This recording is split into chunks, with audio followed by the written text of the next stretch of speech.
It is August the 22nd, and I'm in the office of Pastor Rob Eshelman at the Ephrata Church of the Brethren. And Rob, are you an Ephrata boy, or where's home? I'm a Terry Hill boy. Terry Hill? So, not about a couple miles down the road. Okay. And did you go to Garden Spot? I did indeed. After Garden Spot, where'd you go? Well, let's see. I guess I went to the working world. Okay. What was your job? I actually worked in a plastic factory for a while as an extruder operator down in Reading at Palmer Plastics. Oh, yeah, I've heard of it. Well, then I didn't work out so well. I got laid off. So then I got a job with the state. And what were you doing for the state? I was working at Landis Valley Farm Museum. That's what it was called at that time. That's a neat job, yeah. Building maintenance, maintenance repairman, I'm sorry. Now, how did you come to be in the ministry? How did that transpire? Yeah, well, I was down at the Ephrata Cloister when I was working down there. I started working with the youth, and I started working down there, and I got called to the ministry of the youth ministry here at church about, I forget when it was, but anyway, it doesn't matter. Yeah. But at least 20 years ago. Now, have you been a Brethren all your life? No, I haven't. UCC. You were raised in the United Church of Christ? I was, yeah, back at St. John's Center back in 625. Okay, yeah, I know. Right. The way I got hooked up with the Brethren is through my wife, Joanne. Oh, was she? Who is Brethren ever since she's been around. Yeah. But up at Harrisburg First Church is where she came from, Grantham.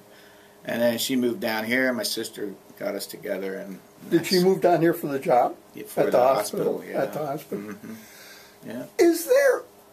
What is a core belief, a basic belief that's fundamental to your professional practice? Well, I'd have to say it's Jesus. Fundamental. Without him in my life and other people's lives, I feel there is nothing else. Jesus is the way, the truth, and the life, and I truly believe that. Well, okay, now I'm going to meet you for coffee somewhere, and we're going to start talking about this, and I'm going to say, but I am a Sunni Muslim. Mm-hmm. I live in Jeddah, Saudi Arabia, a few miles from Mecca, and although you are people of the book, I can't quite place Jesus at the top of my religious faith. Okay. How would you accept me? Can we be friends even though I am of a different mind? Sure. The way I would answer that is first we must have some type of relationship before we even got together. Yeah, so we knew each other. Let's say we knew I worked with your wife at the hospital. So right away we got that going for us. Okay, but our faith journeys are completely different.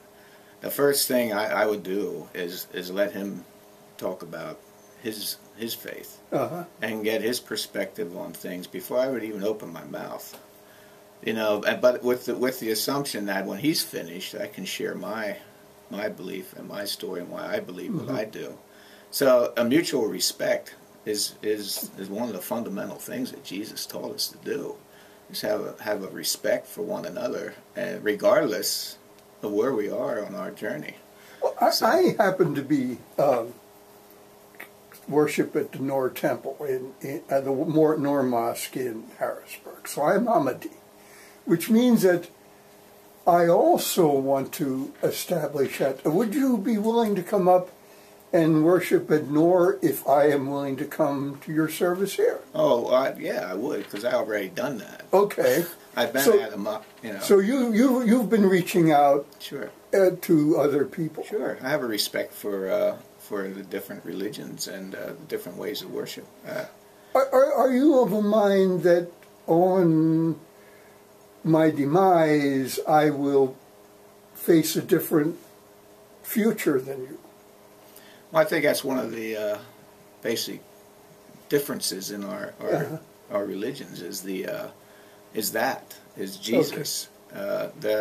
Is it Muhammad and Allah and Muhammad anyway? Muhammad's a prophet rather than the Messiah. Right. There's no Messiah. So that whole thing's a little different. But being a Christian, my belief is that, yes, this is what I believe, and I do think that I will go to heaven believing in Jesus as my Lord and Savior. And other folks, I hope they come to meet him. Now, I won't back away from my belief. Understood. But, you know, I feel for them, because I feel that I will not see them in heaven. Whether I'm right or wrong, you know, only God knows. But well, that was my next question. You know, some people, I think, get truth and faith mixed up. You know, that faith is something you believe because you believe it, right, not because you can prove it. Right, exactly. You know, and I find myself more comfortable speaking with peoples of other faiths with that in mind. Right. It is my faith, that's right, not the truth. Sure, and when you get into that, that's where the arguments come out of. When you start, if you have a faith, I mean, no one's going to argue with your faith. Yeah, well, that's your faith. But the truth, that opens up for arguments. So. If it's truth, you've got to prove it. That's right. If it's faith, I must accept it. That's right. Exactly. Right. So, yeah. Rob, many thanks. That's it. That's it. Oh.